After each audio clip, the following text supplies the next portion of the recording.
Hey, good morning everyone, TrackMan44 here. What we're looking at today is a 1972 Ford 2000.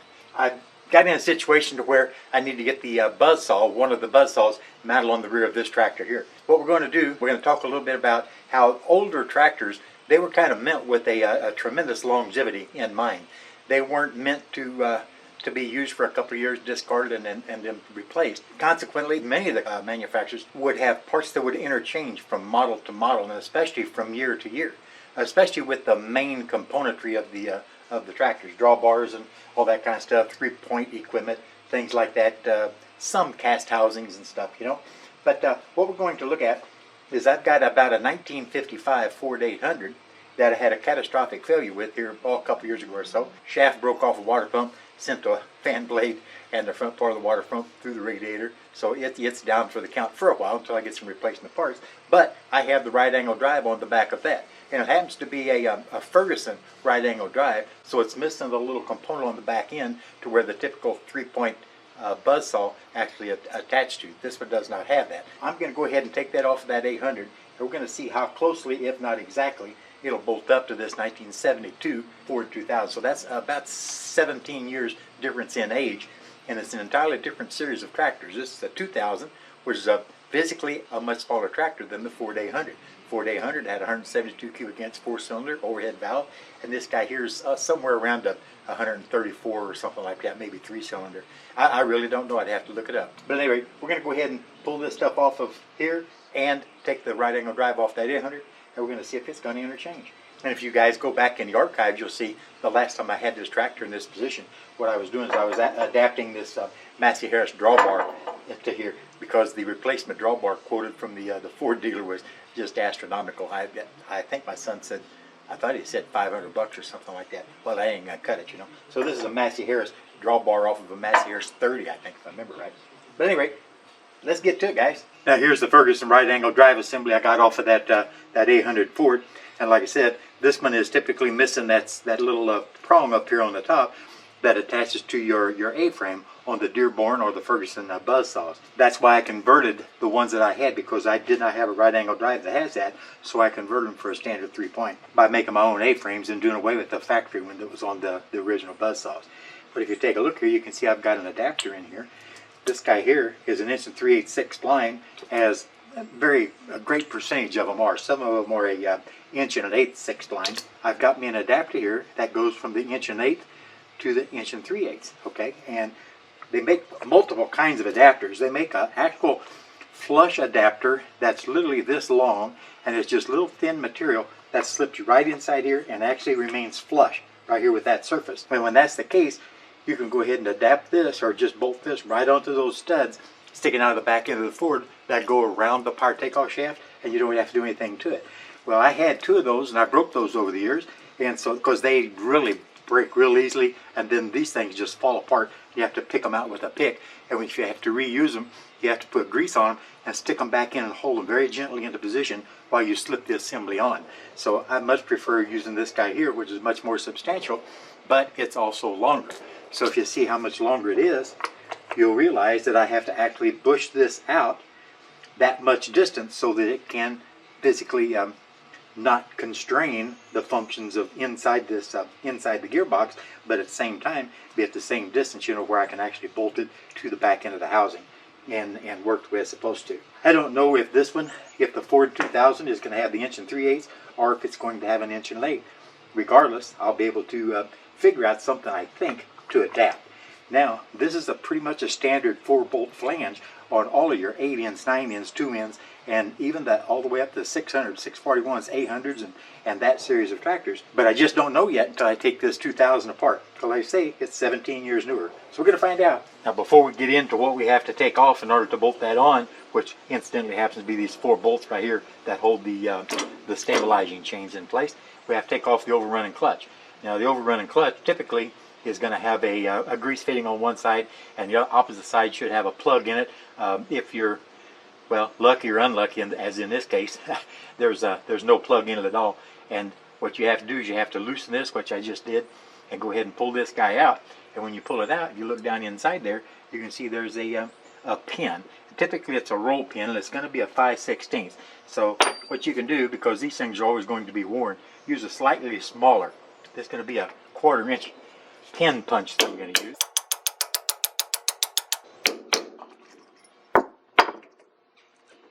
Let's go back to the pin punch. If you notice, a pin punch is not like a center punch or just a regular punch. It's actually got a specific distance here that is machined the exact diameter of the pin that you want to push out. Now I used a 1/4 inch just because this is kind of worn. This is the actual size that I needed to use, and probably would have worked just fine, as you can see. But just to be sure, I just went a size or so down. But now that that's pulled out or drawn back, you can slide this guy off of there, because that roll pin actually goes through that hole that's in the end of your factory hole that's drilled into the end of your, or near the end of your part takeoff shaft. Once this is off, we can now see clearly that this is 1 3/8 inches. It's not 1 1/8 inches. So that's really good. I won't have to use that adapter. So we're going to clean some grease and stuff up off of this. So okay, now we'll go ahead and take this assembly off right here. This actually is the part that protects your doghouse. I've got the doghouse over on the shelf, and then we'll see what we have to do to make that right angle drive go into here. These 5/8 bolts loosen now. This part takeoff shield mounting plate will just pop right off of there. We have to keep all this together. These 4 5/8 bolts here will do the, that's what holds the stabilizing chains in place. Now these bolts here will come out, and I'm going to have to cut and install studs in place of these 4 bolts, because we have to have studs coming out of the housing to mount the right angle drive on with the nuts and washers and bushings or shims. I don't want to run to town. Auto parts store ain't going to have them anyway. Probably have to order them in, so I'm just going to make them. So first thing you do is you got to remember that old tractors were notorious for using 7/16 bolts, 9/16 bolts, and things like that. Things that are an oddity, not a standard 3/8 or a 1/2 inch, 5/8, things like that. I don't know why they did that. That's the way they were. So the first thing you got to do is figure out where to get the material. So go to your parts bin and pull out some long 7/16 bolts, and we're going to go ahead and cut threads all the way on down 2 and 11/16, I think I figured. And then we'll have our studs in hopefully grade 8 or grade 5 material. This isn't going to have to hold a tremendous amount of strain. So grade 2 would probably work, even though I'd recommend grade 5 at the very minimum. And grade 8 would be better. And if you're lucky enough to have a set of the old threading tools, this here's a Greenfield, Massachusetts. It's actually a little giant. This came from out on the home place. We had 2 sets of these out there in the blacksmith shop, and I managed to get the one with not quite the full set, but a good percentage of them. And I was able to piece together a few of the things that I've been missing over the years.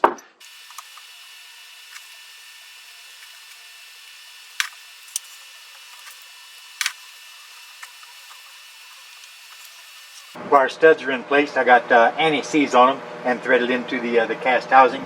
And I have enough out here where it should, except these guys here. Remember, those are the stabilizing chain connections right here. And that should allow enough for the thickness of the flange or the mounts on the right angle drive, plus a nut and a washer, I hope. If not, we'll have to adjust the thread length in or out. A little bit of juggling, because we got to get the male spline lined up with the female spline.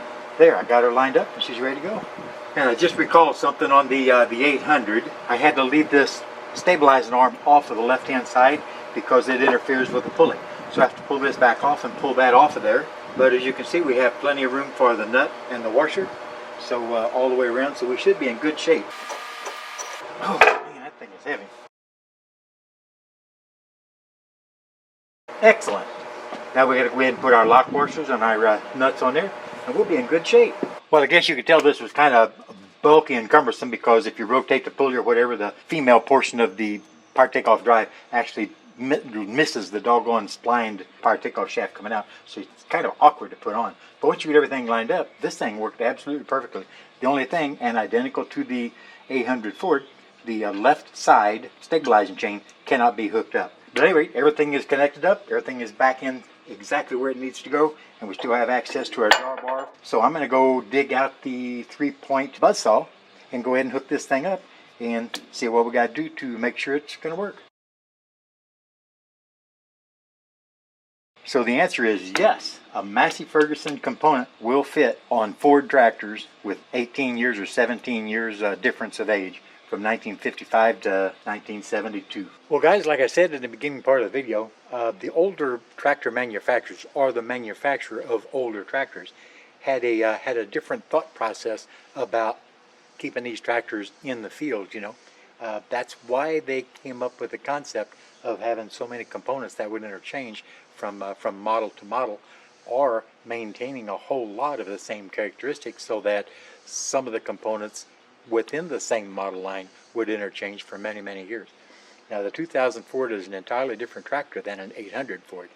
The 800 Ford is a 172 cubic inch four-cylinder.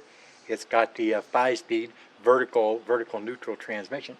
This guy here is a three-cylinder gas with a Holley carburetor. There are just so many things that are not the same, but there are so many things that actually are the same. At any rate, I am kind of happy and tickled that the rear end all matched up so that I could transfer that right angle drive, which, by the way, as I mentioned in the beginning, was a Massey Ferguson right angle drive.